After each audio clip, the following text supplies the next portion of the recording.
grateful for the opportunity to speak to you today to address ongoing threats of white supremacy and extremism and the impact they have on our communities, our democratic institutions, and the very fabric of American society. Since 1913, ADL has worked to stop the defamation of the Jewish people and to secure justice and fair treatment for all.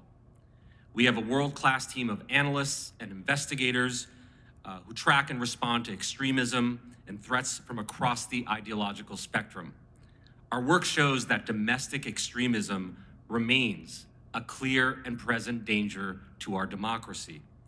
While the Jewish, Black, LGBTQ communities continue to be primary targets for white supremacists, extremists embrace and promote a wide range of hatreds, including Islamophobia, misogyny, and dangerous anti-democratic conspiracies. These narratives are often combined in the minds of extremists who seek to create fear and anxiety and erode trust within our society and in our public institutions. It is important to underscore how broadly and profoundly these forms of extremism impact all Americans, regardless of how they identify, their political affiliations, or where they live. From Charleston to Charlottesville, Pittsburgh to Jersey City, El Paso to Buffalo, we have seen the deadly consequences of these conspiratorial and hate-fueled ideologies and movements. And in this moment, we are watching the dangerous normalization of ideologies that animate white supremacy and other forms of extremism. Thanks to disinformation and toxic conspiracy theories, including those surrounding the pandemic, election denial, and the Great Replacement theory, once fringe beliefs are taking root in our public discussion. This normalization could not happen without elected officials, television pundits, and other high-profile influencers legitimizing these views.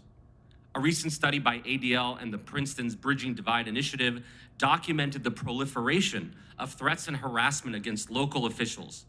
These threats discourage civic engagement, increase social and political division, and terrorize elected officials. But we also need to address threats from inside our institutions.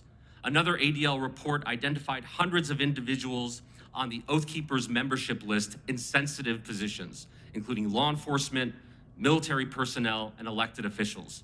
Extremists thrive in times of political and social unrest, and technical tools and platforms help extremists reach, recruit, and radicalize more efficiently than ever before. The Buffalo shooter, who earlier this year left 10 people dead and a city reeling in horror, was drawn to hateful content on 4chan. He incorporated this content into his online manifesto. He used Twitch and Discord to record his views and ultimately amplify live footage of his attack.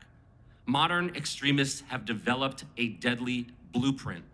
They prepare their social media strategies to signal back to their online communities at the same time they are preparing their weapons. And thanks to inconsistent action by Meta and Twitter, who continue to put profits over people, extremism continues to incubate and thrive on mainstream social media platforms. Last week, ADL issued a report showing that exposure to white supremacist ideologies in online games more than doubled in 2022. Among young gamers ages 10 to 17, 15% have been exposed to white supremacist ideologies. It is clear the time to fight back against the rising tide of hate and extremism is right now. Congress has advanced some promising initiatives, such as increasing nonprofit security grants, but many of those are piecemeal or reactive and fail to keep up with the pace and breadth of the challenge. We need whole of government solutions.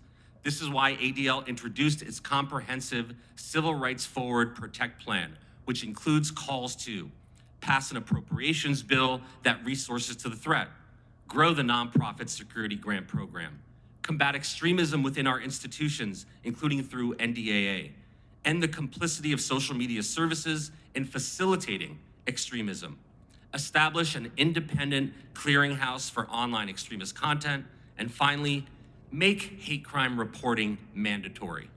I thank you for your leadership in ending the scourge of extremism and hate and violence, and I urge you all to work across the aisle to find lasting bipartisan solutions to this problem. I look forward to your questions.